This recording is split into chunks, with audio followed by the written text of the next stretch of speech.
UFC 312 is right around the corner, and I'm here to give my prediction on the main event because this card fucking sucks. Let's be honest, it's one of the worst cards I've ever seen. They should have stacked this a little bit more. But anyway, we're given what we're given, and I'm here to give my prediction on Dricus du Plessis versus Sean Strickland. Now, I did just film this video, but like a fucking idiot, my camera was facing the other way. So there's just audio and my fucking ring light, which is awful, and I'm really pissed about. Dricus versus Sean Strickland, like I always say, tough one to call. And I'm sorry I always say that, it's even pissing me off at this point. But it is what it is, it's the sport I'm reviewing. They're all 50-50s in their own weird way. If that makes sense. That kind of doesn't make sense, but it kind of does make sense. So obviously they've already fought before, and it was super close. I feel like Dricus won that fight because of the visible damage, the bleeding from the cut, and also the takedowns at the end of like every round, which was super smart by Dricus.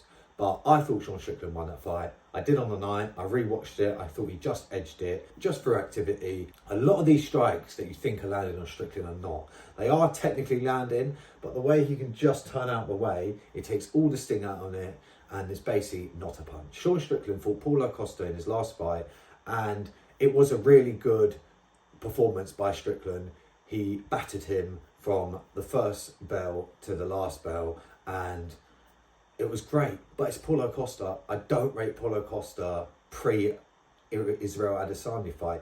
After that Israel Adesanya fight, something just went in him. He was terrified to throw like he used to. He used to proper make it gritty. And now he doesn't. He's trying to be someone that he's not. I think he's a bit of a brawler naturally, but Israel took that away from him. I don't really rate Paulo Costa anymore. You know, I think he's more of a celebrity than anything else now. This is within the UFC/MMA community. He's kind of just like a social media guy now. Dricus beat Israel Adesanya, which was a crazy win. The first person to submit Israel Adesanya, and he looked really good in there. I think that Dricus wins this fight. I think he's got more ways to win it. So already there, I'm leaning towards Dricus because I think he can knock Strickland out. I think he can beat him in a decision, which he's already done. And I definitely think he could submit Strickland. With Strickland, I only see him winning by a crazy fluke knockout. But really, let's be honest, Sean Strickland beats DDP through a decision victory. We all know it. He's a decision machine. Even though I'd like him to win this fight, just because it ruffles up feathers, it stirs up the middleweight division. This fight is basically over anyway, because I think after that performance Khamzat just had, I think Khamzat ragdoll Strickland. The only person that has a chance is DDP. And I even think he just goes in and submits DDP. The only reason I think DDP's got a chance is that he's a big, strong geezer. And, you know, I don't think he's going to get bullied as much like everybody else who's ever fought Khamzat.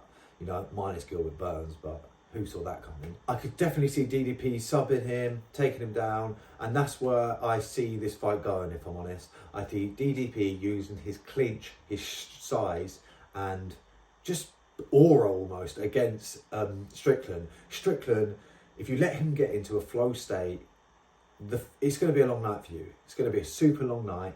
He's going to be teeping you and jabbing your fucking head off. But DDP actually got Sean Strickland backing up. One of the only fighters that could do so. He disrupted Sean Strickland's flow. He did make it a lot more difficult for Sean Strickland to get off what he was getting off, what he was trying to get off. So I think DDP is going to go in there, impose his will, put Sean Strickland on the back foot immediately, take him down, just constantly try and take him down and clinch with him and wear on him and not make it Sean Strickland's fight. I think that's the way to do this. That being said, it is easier said than done. But, you know, the first fight it's such a tough one because the first fight, depending on where you were sat in the arena, it goes to a different person kind of thing. It was so razor close. But I just think Dricus looks more improved since then. He looks like the better fighter. I just think he just seems more improved. I saw a lot of improvement in that Israel Adesanya fight. And Sean Strickland just looked like what he does all the time, which is effective. But if there's no adaptation to this second fight, I think Dricus can get this done and make it look, not easy, but make it look fairly easy. he could definitely catch Strickland as well. Strickland's been knocked out kind of recently, and DDP has a lot of power. That's basically my prediction on this fight. Very tough one to call, but I am going Dricus. Like I keep saying, I just think he out wrestles and out grits Sean Strickland, pushes him about, makes it uncomfortable, keeps him on the back foot, takes him down, clinch, elbows, knees, all of that. And that's what I think. So I hope you enjoyed this video, and I'll catch you in the next one.